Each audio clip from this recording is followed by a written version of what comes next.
안전하셨습니까? 우리 좌우 앞뒤에 계신 분들에게 인사 한번 할까요? 반갑게 인사하겠습니다. 잘 오셨습니다. 예. 잘 오셨습니다. 잘 오셨습니다. 여러분, 요즘에 축구 보시나요? 저녁마다 축구를 하는데 저는 너무 감동적이었던 것은 우리 국가대표 축구팀들이 지고 있는 상황에서도 마지막까지 포기하지 않고 마음이 꺾이지 않고 끝까지 버티고 싸워서 마침내 결과를 내는 모습을 보고 참 너무 감동을 했습니다. 다른 팀들은 그렇지 못하더라고요. 지고 있으면 마음이 꺾이고 기세가 꺾여서 그렇게 끝나는데 어쩌면 저럴 수 있을까? 너무 감사한 마음도 들고 또 나도 저렇게 꺾이지 않고 하나님 앞에 믿음으로 살아야겠다라는 생각이 들었습니다. 여러분도 여러분의 삶의 모든 자리에서 하나님 바라보시며 꺾이지 않은 마음 붙들고 믿음으로 승리하시기를 바랍니다. 아멘. 성도 여러분, 여러분들은 지금 건강하십니까? 건강?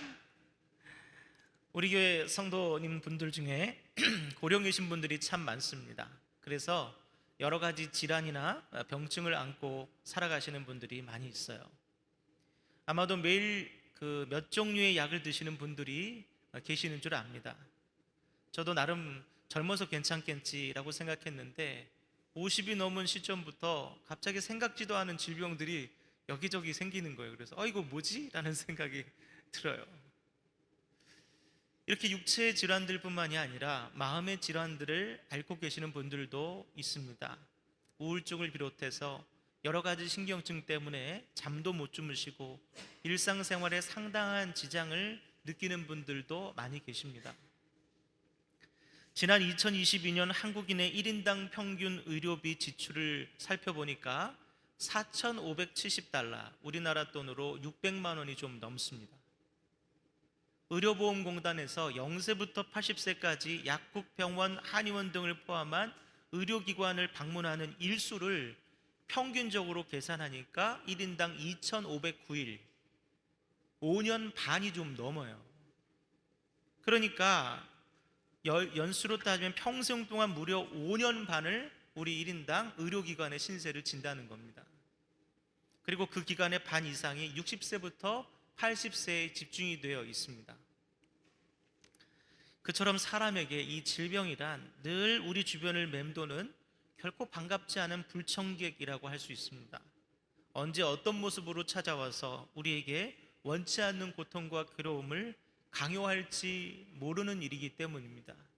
이를 대비해서 운동도 하고 건강관리하고 또 보험도 들고 검진도 하고 하지만 그렇다고 해서 질병에 대한 불안과 두려움이 사라지는 것은 아닙니다. 그렇다면 성도 여러분, 성도인 우리는 그와 같은 이 질병을 어떻게 바라보아야 할까요? 그리고 인간이 원하든 원하지 않든 불가항력으로 짊어지고 살아갈 수밖에 없는 이 질병에 대해서 하나님의 말씀은 무엇이라고 말하고 있는 걸까요?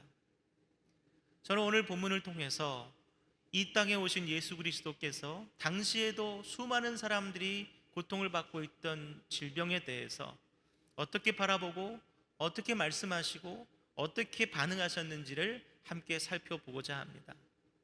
그리고 그를 통해서 예수님께서 이 땅에 오신 이유 중 하나가 바로 치유하시기 위해서, 즉 우리의 삶에 대한 치료자로 오셨음을 여러분에게 말씀드리고자 합니다.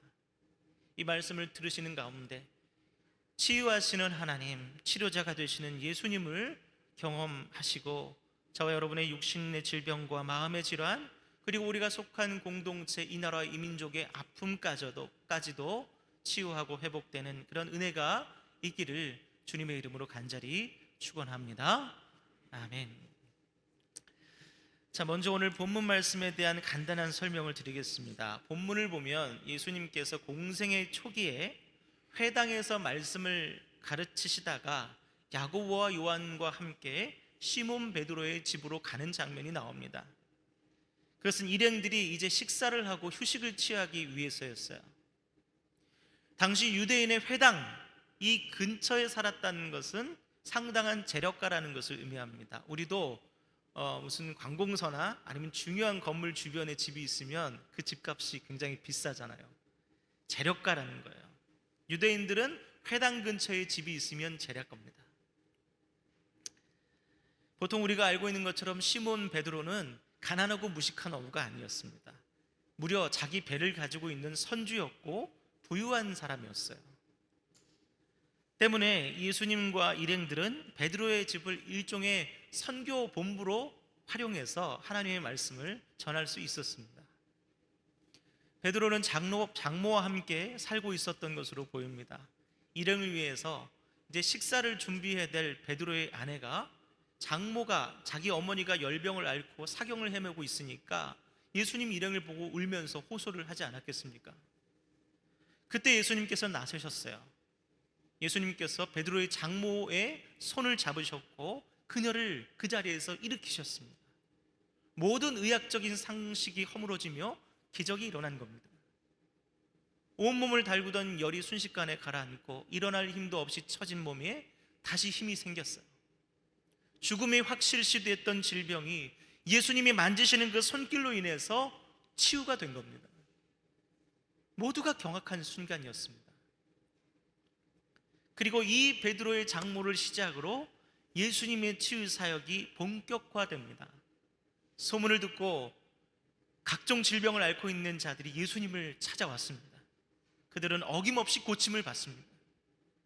이렇게 베드로의 장모를 고친 사건은 예수님께서 질병을 고치시는 치료자로 이 땅에 오셨음을 세상에 알리는 첫 번째 사건이 됐습니다.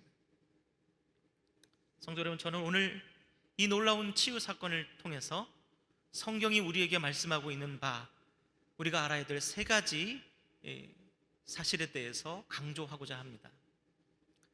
먼저 첫 번째로 예수님께서 치료자가 되신다는 그 사실, 그것보다 우리가 먼저 이해해야 될 것은 예수님이 왜 치료하시느냐, 예수님께서 누구를 치료하시느냐, 바로 그겁니다. 여러분, 의사는 질병을 고치는 사람이죠. 환자가 치료를 요청하면 의사는 진료하고 치료를 해야 될 의무가 있습니다. 의료법 제89조 1항에 의하면 정당한 사유 없이 진료를 거부할 경우에 1년 이하의 징역, 1,000만 원 이하의 벌금을 물어야 됩니다. 그러니까 강제예요, 진료는. 예수님께서는 모든 질병을 치료하실 수 있는 완전한 치료자이십니다. 그러나 예수님이 모든 질병을 치유할 수 있는 분이라고 해서 의사와 같이 반드시 질병을 치료해야만 하는 것은 아닙니다. 예수님은 의사가 아니에요. 예수님의 치료에는 그래서 분명한 목적과 이유가 있습니다. 여러분, 그것이 무엇일까요?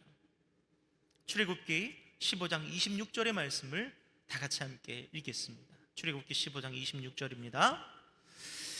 이르시되 너희가 너희 하나님 나 여호와의 말을 들어 순종하고 내가 보기에 의를 행하며 내 계명에 귀를 기울이며 내 모든 규례를 지키면 내가 애굽 사람에게 내린 모든 질병 중 하나도 너희에게 내리지 아니하리니 나는 너희를 치료하는 여호와임이라. 아멘. 모세가 애굽에서 이스라엘 백성들을 이끌고 나오려고 할 때 애굽의 왕 바로가 완강히 반대를 합니다. 거절을 합니다.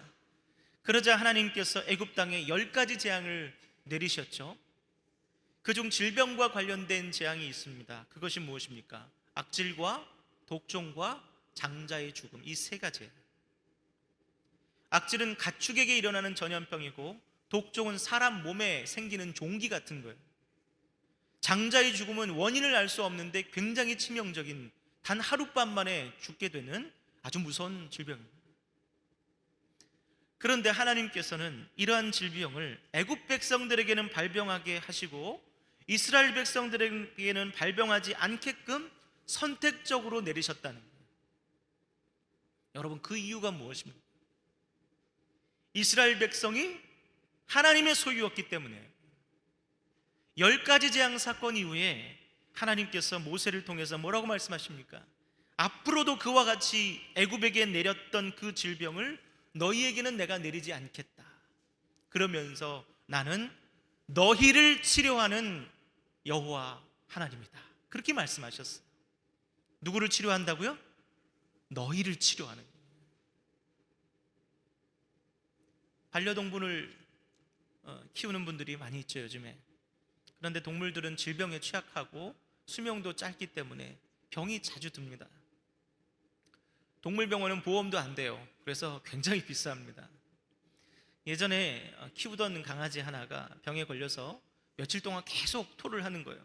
그리고 축 늘어져서 거의 죽게 된 겁니다. 그래서 제가 너무 마음이 아파서 이 강아지를 안고 막 병원으로 뛰어갔어요. 가는 내내 마음이 무너지는 거예요. 의사 선생님께 진료를 받고 주사를 맞으니까 놀랍게 이 강아지가 힘을 얻고 저를 쳐다보는 거예요. 놀랐습니다. 너무 기뻤습니다. 병원비가 굉장히 많이 나왔어요. 그렇지만 어쩝니까? 살려야죠. 왜 살립니까? 그 이유는 이 강아지가 나를 주인으로 알고 있기 때문입니다. 사랑하는 성도 여러분, 예수님께서 왜 치료하십니까? 우리가 당신의 사람이기에, 당신의 소유이기에 우리를 치료하십니다. 그분은 의사와 같이 치료할 의무가 있어서 치료하시는 것이 아니라 우리의 주인으로서 우리가 당신의 사랑하는 자이자 자기 소유 백성이기 때문에 우리를 치유하시는 것입니다. 성도 여러분은 예수님을 주인으로 인식하십니까? 우리 주님이 자기 소유로서 불쌍히 여기시고 치료하셔야만 할 자들인 그분의 소유 백성이 맞으십니까? 그렇다면 예수님은 너희의, 여러분의 치료자이십니다. 그리고 우리는 그분께 치료를 구할 수 있습니다. 이 사실을 여러분 믿음으로 붙드시고 주님의 치유하심을 온전히 누리시는 저와 여러분 되기를 주님의 이름으로 간절히 축원합니다. 아멘. 둘째로 우리가 알아야 될 사실은 예수님께서 치료하시는 것은 궁극적으로 질병이 아니라 우리의 인생입니다. 우리의 삶이에요. 다 같이 본문 30절에서 33절 말씀 우리 다 같이 함께 읽습니다. 본문 30절에서 33절 말씀입니다. 함께 읽겠습니다. 시몬의 장모가 열병으로 누워있는지라 사람들이 곧 그 여자에 대하여 예수께 여짜온대 나아가사 그 손을 잡아 일으키시니 열병이 떠나고 여자가 그들에게 수종되니라. 저물어 해질 때 모든 병자와 귀신 들린 자를 예수께 데려오니 온 동네가 그 문 앞에 모였더라. 아멘. 예수님께서는 열병으로 거의 죽어가는 베드로의 장모를 손을 잡는 행위만으로 치료하셨습니다. 베드로의 장모가 병이 치유되자 그 자리에서 바로 일어나서 자신을 치료한 예수님의 수종을 들 만큼 건강을 완전히 회복해요. 이 놀라운 사건은 삽시간에 온 마을 사람들에게 다 퍼집니다.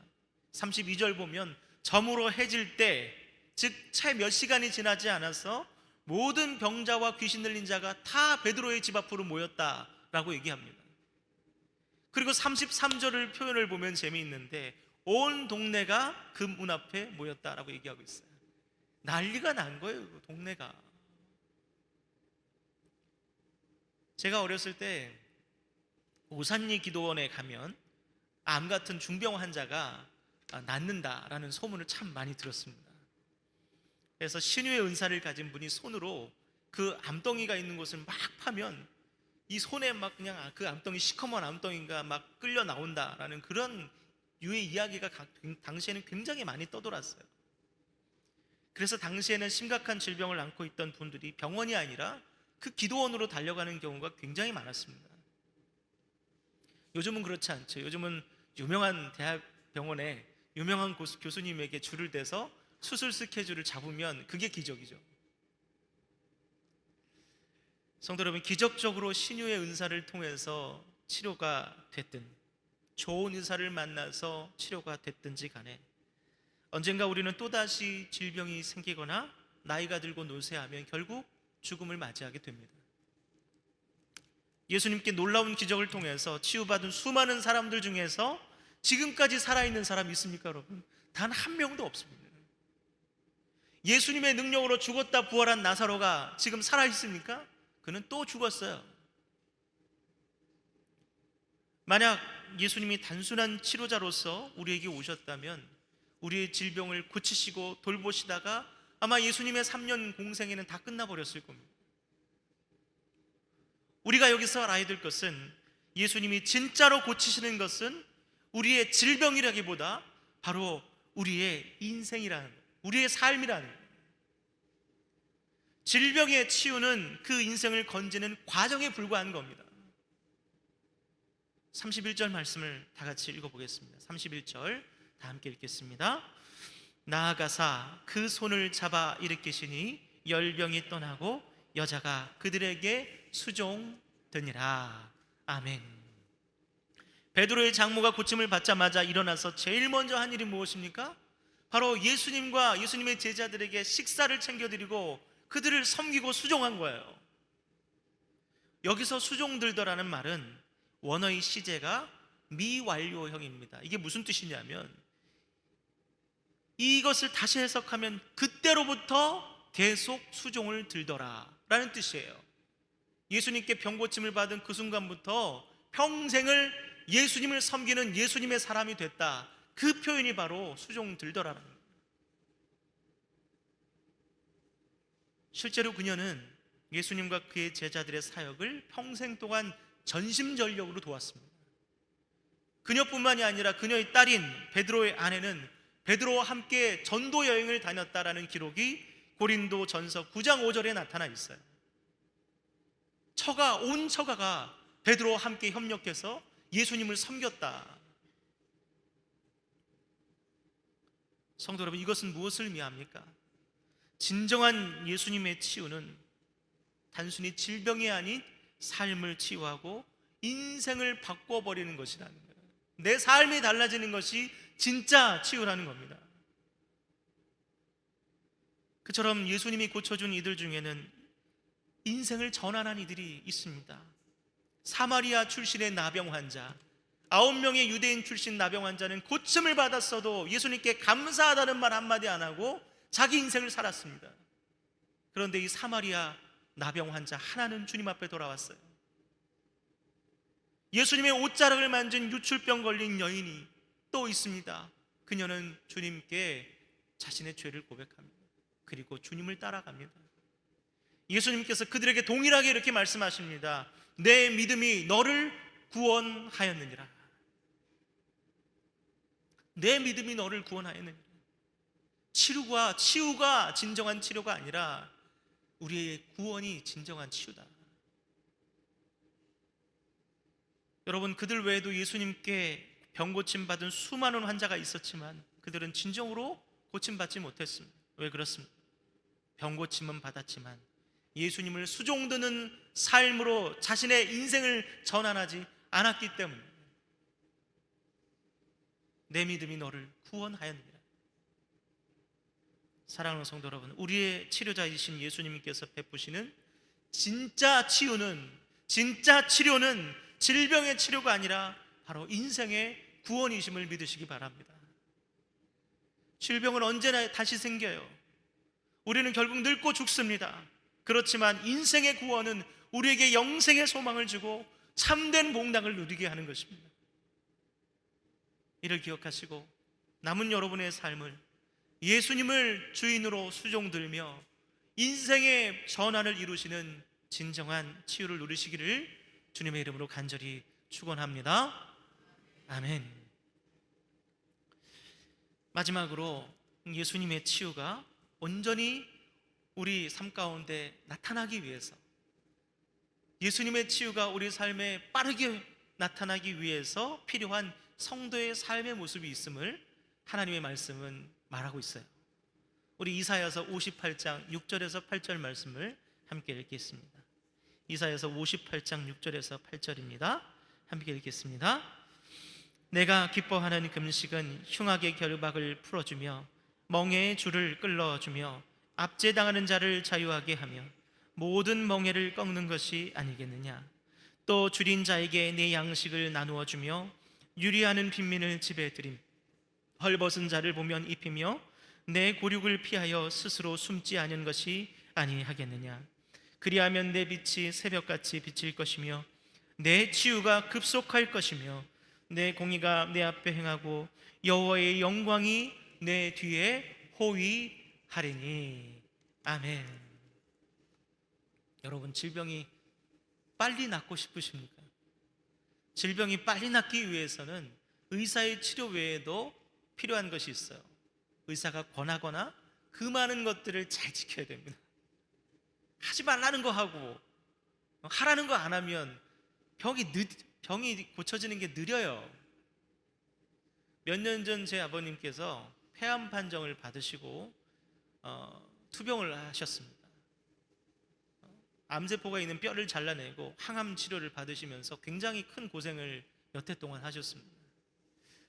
그 강하던 분이 뼈만 앙상하게 남아서 힘없이 누워 계신 모습 볼 때 너무 마음이 아팠습니다. 다행히도 지금은 거의 완쾌되셨어요. 그런데 당시 이 아버님의 치료에 가장 방해가 됐던 것이 바로 다름 아닌 흡연이었습니다. 흡연. 의사 선생님이 그토록 하지 말라고 말려도 주변에서 가족들이 막 사정도 해보고 화도 내보고 협박도 해보고 그러면 아버지 다시 안 본다고 막 얘기를 해도 우리 아들, 꼬맹이 아들이 가서 할아버지 담배 피지 마 그래도 안 되는 거예요. 안 되는 거예요.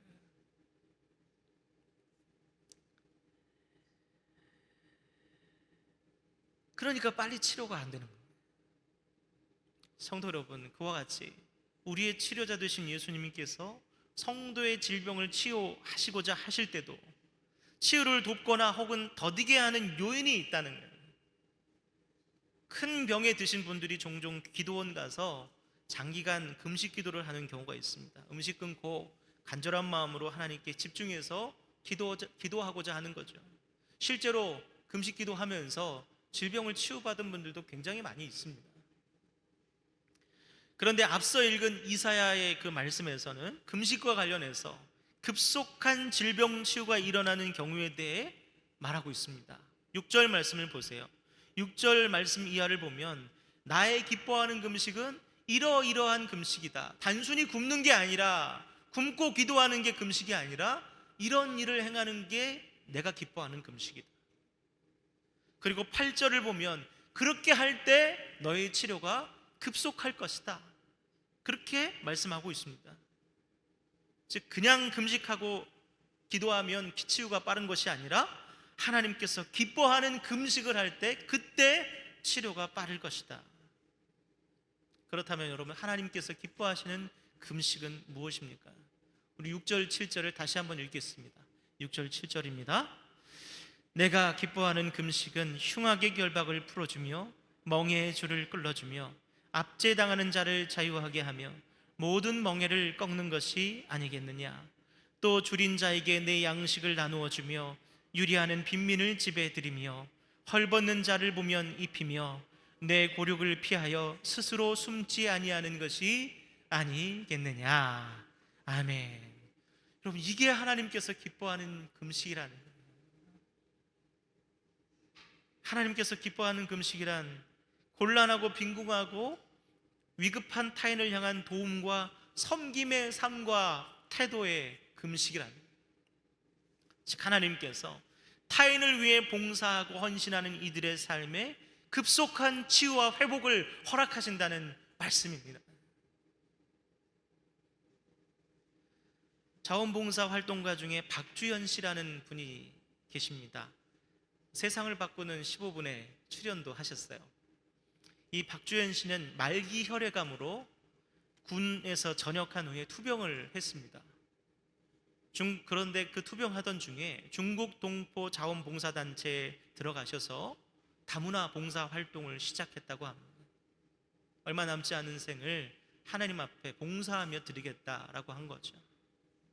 그런 암과 싸우고 자신의 남은 삶을 사는 방법으로 자기 자신에게 집중하는 것이 아니라 절박하고 도움이 필요한 이들에게 집중하면서 그들을 섬기는 데 최선을 다하고 결국 놀랍게도 그 와중에 암을 극복하게 됩니다. 사랑하는 성도 여러분, 이처럼 하나님께서 우리를 지으실 때 타인을 향한 긍휼과 사랑을 드러내는 순간 강력한 치유를 경험할 수 있도록 그렇게 우리 삶을 설계하셨어요. 우리의 인체를 그렇게 만드셨습니다. 하기에 하나님의 말씀은 병을 고치기 위해서 기도원 찾고 40일 금식하는 종교적 몰입이 아니라 이타심을 보이라, 그렇게 우리에게 말씀하고 있는 것입니다.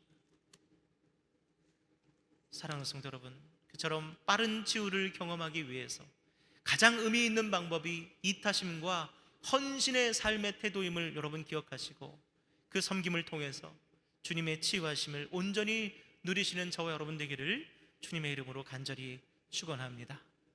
아멘. 말씀을 마치겠습니다. 사랑하는 성도 여러분, 올해 우리 교단 총회의 주제가 바로 저겁니다. 주여 치유하게 하소서. 육신의 질병뿐만이 아니라 영적 회복과 교회의 나라와 민족의 아픔마저도 치유되고 회복되기를 바라는 그러한 뜻이 담겨 있습니다. 주님은 오늘도 당신의 소유이자 사랑하는 자녀의 질병을 기꺼이 치유하시기를 원하십니다. 여러분, 이를 믿으시고 주님 앞에 간구하시기 바랍니다. 그리고 우리의 질병만큼이나 바로 우리의 인생을 바꾸시고 아름답게 하시기를 주님 원하십니다. 여러분, 주님을 바라보시고 주님의 뜻을 받들고 주님께 수종드시는 여러분의 삶이 되시기를 바랍니다. 그리고 또한 주님은 우리가 타인을 섬길 때 급속한 치유를 경험하게 되는 은혜를 주십니다. 이를 기억하시고 이 세 가지 치유에 대한 말씀, 가르침 여러분 순종하심으로 여러분의 삶에 질병과 모든 문제들이 치유되고 회복되는 놀라운 은혜들을 경험하시기를 주님의 이름으로 다시 한번 간절히 축원합니다. 아멘. 기도하겠습니다. 하나님 아버지, 감사합니다. 예수님께서는 우리의 모든 것을 치료하시기 위해 오신 치료자이심을 말씀을 통해서 깨닫습니다. 당신의 소유된 백성을 치료하시고 또 하나님께서 기뻐하시는 삶의 전환을 이루는 이들을 위해 치료하시고 또 남을 위해 이타심을 보이고 헌신하고 섬김의 삶을 보이는 이들의 치료를 급속하게 하시는 이 치유의 놀라운 비밀을 우리에게 알게 하셨으니 이 치유의 비밀을 붙들고 오늘 하나님의 말씀대로 살아 주님께서 주시는 치유를 경험하는 모든 성도들 다 될 수 있도록 주님 인도하여 주시옵소서.